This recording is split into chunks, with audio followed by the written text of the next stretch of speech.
जय Jagannath pKb Odia tips channel को आपन को स्वागत। प्रतिवर्ष अक्षय तृतीया बैशाख मासर शुक्ल पक्ष तृतीया तिथि रे पालन करा जाए। ए वर्ष अक्षय तृतीया 30 एप्रिल बुधवार दिन पड़ुछि।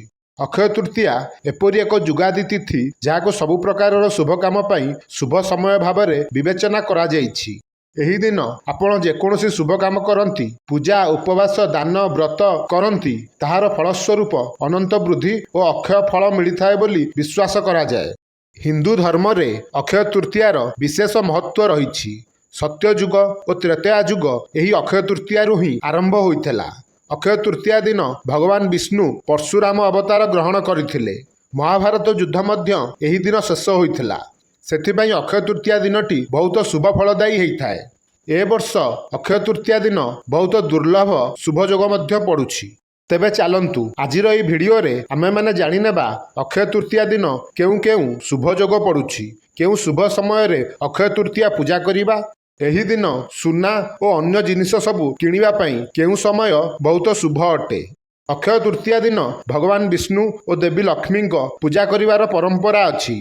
एपरी करिबा द्वारा घर को सुख समृद्धि आसी थाए और घरर भंडार सर्वदा धन और शस्य भरी रही थाए। अक्षय तृतीया दिन सुना रूपा अलंकार और अन्य किछि जिनिस मध्य किनिबा शुभ बोली मानि निया जाइछि। एही दिन रे किणाकिणी करिबा द्वारा आपणक पाखरे धनर वृद्धि घटी थाए। एथर जानिबा अक्षय तृतीया दिन केउ विशेष शुभ योग पड़ुछि। ए वर्ष अक्षय तृतीया रे तीनोटी विशेष शुभ योग अछि। सर्वार्थ सिद्धि योग, शोभन योग और रवि योग। ज्योतिष शास्त्र रे सर्वार्थ सिद्धि योग को माँ लक्ष्मी सह सीधासलख भाव जड़ित बोली कहा जाए, जहाँ अत्यंत स्वतंत्र अटे। यही शुभ योग रे देवी लक्ष्मी पूजा करने द्वारा माँ लक्ष्मी आपणकर समस्त इच्छा पूरण करिथांती। सर्वार्थ सिद्धि योग रे पूजा करने द्वारा समस्त सिद्धि प्राप्त हुए, धन सुख सौभाग्य और समृद्धि वृद्धि पाए। यही सर्वार्थ सिद्धि योग अक्षय तृतीया रे 30 एप्रिल बुधवार दिन सारा रहिबो। एहा व्यतीत शोभन योग 30 एप्रिल दिन 12:02 पर्यंत रहिबो। सेहीपरि रवि योग 30 एप्रिल बुधवार संध्या 4:18 रे आरंभ होई सारा राति रहिबो। एबे जानिबा अक्षय तृतीया पूजार शुभ समय। हिंदू पंचांग अनुसार ए वर्ष बैशाख मासर शुक्ल पक्षर तृतीया तिथि एप्रिल 29, 2025 तारीख संध्या 5:31 रे आरंभ होई 30 एप्रिल 2025 दिन 2:12 जाए रहिबो। उदय तिथि अनुसार ए वर्ष 30 एप्रिल रे अक्षय तृतीया पर्व पालन करा जिवो। अक्षय तृतीयार पूजा पाई शुभ समय होउची 30 एप्रिल बुधवार सकाळ 5:41 रु अपराह्न 12:18 पर्यंत।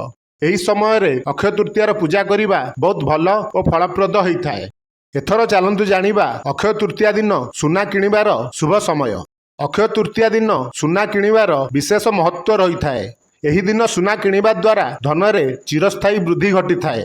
सेथिपाई एही दिन समस्ते सुना किनि थांती। जदि आपण मध्य अक्षय तृतीया दिन सुना किनिबा पई चाहुछंती तेबे जानि रखंतु सुना किनिबार शुभ समय केतेबेले अछि। 30 एप्रिल बुधवार सकाळ 5:41 रु अपराह्न 2:12 जाए समय सुना किनिबा पई बहुत शुभ समय अटे। सुना व्यतीत अन्य जिनिस मान मध्य एही समय भितरे आपण किनि पारिबे। एही समय रे निज सुविधा अनुसार आपण सुना नहेले अलगा जिनिस निश्चिंत किणंतु। तेबे सुख समृद्धिर वृद्धि पाई अक्षय तृतीया दिन केउ जिनिस किनिबे आ केउ जिनिस किनिबे नाही एहा प्रति मध्य ध्यान देबा बहुत आवश्यक होइथाए। यही विषय रे आमे माने नेक्स्ट वीडियो रे जानि नेबा। सेथिपाई वीडियो को लाइक और चैनल को सब्सक्राइब करिया को जमा भी भूलंतु नहीं। आजिर वीडियो रे बस एतिकी ही। पुन थरे देखा हबो आउ गोटे वीडियो रे। धन्यवाद।